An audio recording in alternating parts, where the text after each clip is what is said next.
next build natin. Bali reset to.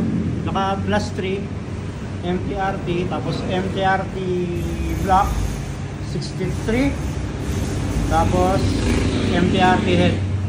Yeah, so bali ang set na gagawin natin dyan is 232cc na, pero straight JBT tayo. JBT crank, JBT block, JBT head na 2326, tapos naka SWR na siya na 36mm. Hindi rin natin naalisin to. Ito na rin gagamitin natin.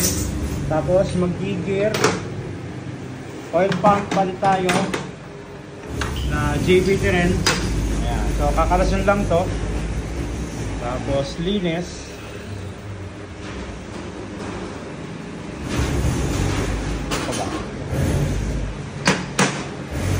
So nabaklasan natin yung makina. Sorry, ano pala to? 66 pala to. Akala ko 63. Ayan. So bali 210 pala yung set nito. Tapos yung head niya is 21-24 to. Ano ba tawag dito? Head MTRT crank plus 3.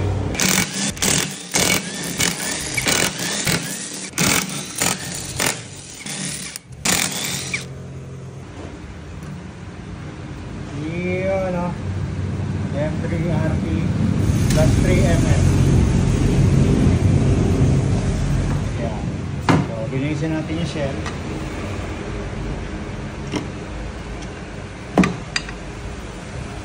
Yun o, baklas. Yeah. Alright, so lilinisin na lang to. Doon pwede natin ikabit yung bagong crank. Alright, so ito na yung ating piyesa na gagamitin. So, push tayo sa crank. Plus 9 JBT. Tapos sa piston natin, hindi natin gagamitin yung manggagaling dito. Kasi pin 15 siya. Ayan, pin 15. Yun. Tapos ito yung head. Then, ibang pump din ang gagamitin natin dyan. Ayan. Tapos, yeah.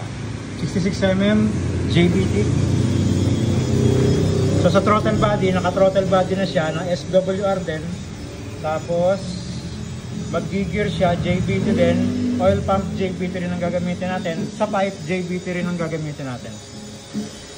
So from straight MTRT sa makina, straight JBT naman ngayon. So wala namang mali dun sa dating set. Okay naman yung pagkakagawa. Gusto lang ni boss ng upgrade. Ayan. So prepare na natin yan. Yun yung piston, tatabasin natin yan. Then nililinis na yung ating shell. So pwede na natin ikabit tong crank. Alright. Alright. Ito yung ating crank.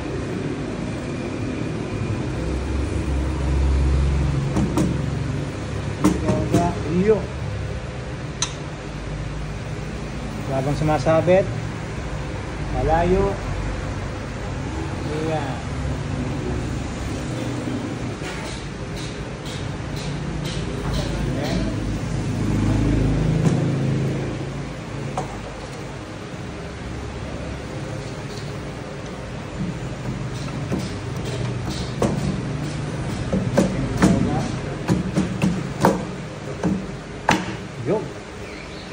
Smoothie ni.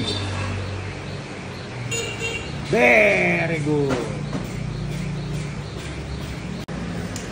Next natin, sukatan na natin kung ilang mm yung lalabas sa piston. So 12mm tayo sa plus 9 ng JBT. Ayan.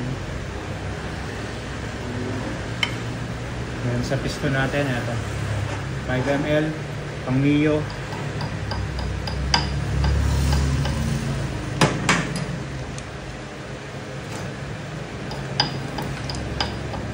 At wala mo ng lock kasi magsusukat lang naman tayo kung ilang mm ang tatabasin natin dyan. Atong lock. Lock up. Dahan.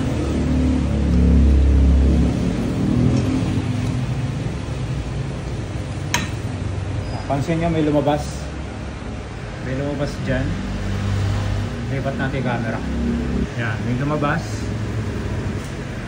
So pagka magsusukat kayo ng ganyan, kailangan wala muna kayong stock gasket.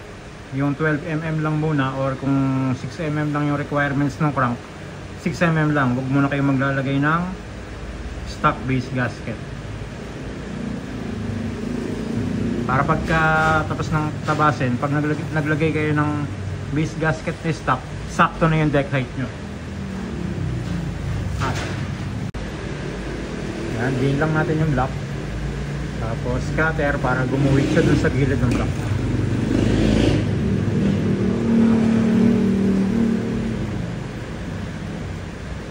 Yun. Then pwede na nating hugutin yan.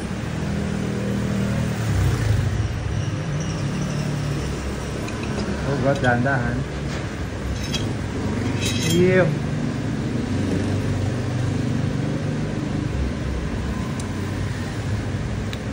Yeah. So, ito yung ating binuhitan. Kita ba? Kita nyo ba?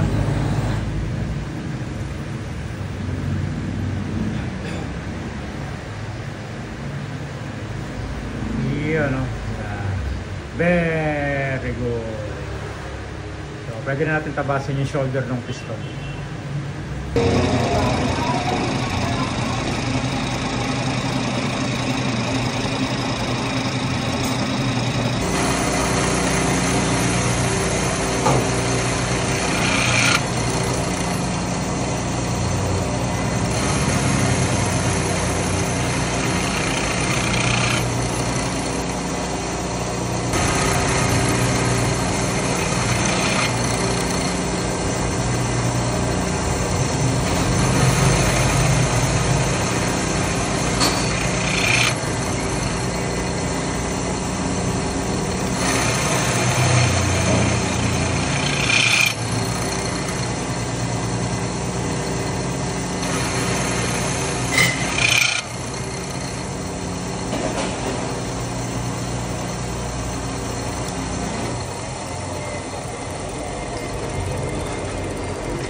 So ito na ating piston, tapos na natin. So hindi pa final yan, tatabasin pa rin natin yan kasi magsusukat pa tayo ng CR. Ano muna natin, clay test muna natin para sure ball. Yun. JBT. Yan, so bali may clay na tayo. Kabit na natin yung head, tapos paikutin natin, then check natin kung may sumabit. Yan, so clay test na tayo. Dapat pag mag-clay test kayo, wag nyo muna lagyan ng head gasket. Tapos i-ano nyo lang to, tukod nyo lang to. Para makakuha kayo ng accurate na sukat doon. Yan, ikot, dahan-dahan.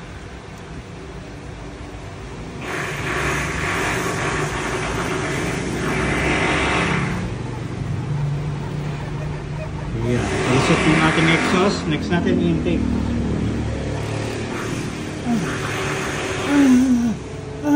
Yeah. Kahit isang ikot lang, okay na yun. Top dead mo. Yup. Yan, pwede natin kalasin ulit para masilip na natin. The truth is, Jeren! Sondot natin. Ayun. Okay naman. Ayun, malayo. Exhaust. Malayo din. Alright. So, pwede na tayong magsukat ng compression ratio. Alright. Yan. So, ito na yung ating lumabas sa ating gear rep. So, bali parang 17.9. Medyo mataas yung compression nito. 17.9. So, ang gagawin nyo lang dyan, 232 plus 17.9 equals nyo. Then yung total, i-divide nyo ulit yung 17.9. Yun, lalabas na yung kanyang CR. So, ang gagawin natin, kunya. So, 232 plus 17.9 equals 249.9. Tapos, divide nyo ulit sa 17.9, then equals, yun yung compression niya, medyo mataas, 13.9, halos 14. So, tabas tayo ng piston ulit, then burette. Pag okay na, papainan na natin yung sarado. So, sa head gasket na gagamitin nyo, dapat yung gamit na. Yung pipina siya. Para accurate din yung bilang nyo. Ayan. So, kinakalas na ulit niya. Tapos, tabasin natin yung piston. Then, sarado ulit natin. Pag final na, okay na. Ayan, so, tatiming lang natin yung cam. Tapos sa gamit natin cam gear is UMA. Timing lang natin to. Pag magta-timing kayo, kailangan yung kanyang dial gauge nandito sa retainer. Huwag nyo pasasayarin sa rocker arm. Exhaust ganun lang din. Kaya basta yun na yun. Tapos dapat naka-valve flush na tayo. So, tatapusin lang natin to, sasarado natin, salpak na natin sa chassis. So, kumpletuhin na yan. Yung gear, kakabitan natin ng gear. Then, paandar na rin kagad natin. Yan sa gear natin, 17 teeth primary, tapos 13-33 sa secondary. Papapress na rin natin to, kakabit na rin natin. So, yun, kumpleto na tayo. Ready to install na to. Ayan. So, sa panggilid natin, RS8 yung pulley. Tapos RS8 yung torque drive. Tapos sa lining natin MTRT. Then MTRT rin sa belt. So, kapit na lang natin to. And then paanda rin na rin natin. Yun, no? It's alive na. Yun. It's bleeding time. It's silent thing. Yun. Kapit na lang natin yung ulan. Tapos diretso braking na to. Yeah. And habang bine-braking, nagko-correct tayo ng AFR. So ulitin natin yung set na ito. So bali sa crank natin JBT plus 9. Tapos JBT block 66mm. Tapos JBT 23-26. SWR sa ating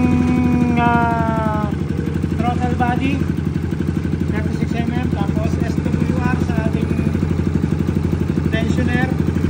300cc sa ating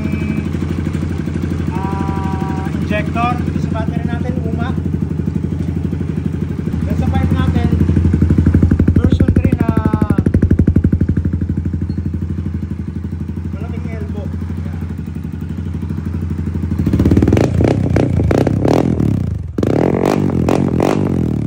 Yan o! It's responsible. May konting naririnig ako sa pipe. Parang isilo lang ng konti, pero madali na yan. Blend na lang natin to. Then braking, then tuning. Then pagka okay na, pwede natin solid sa mayari. Then next build kagad tayo. Sa Aerox naman tayo. So ito ang kasalit natin. 232cc rin yan, kaya lang magkaibang piyesa. Ayan.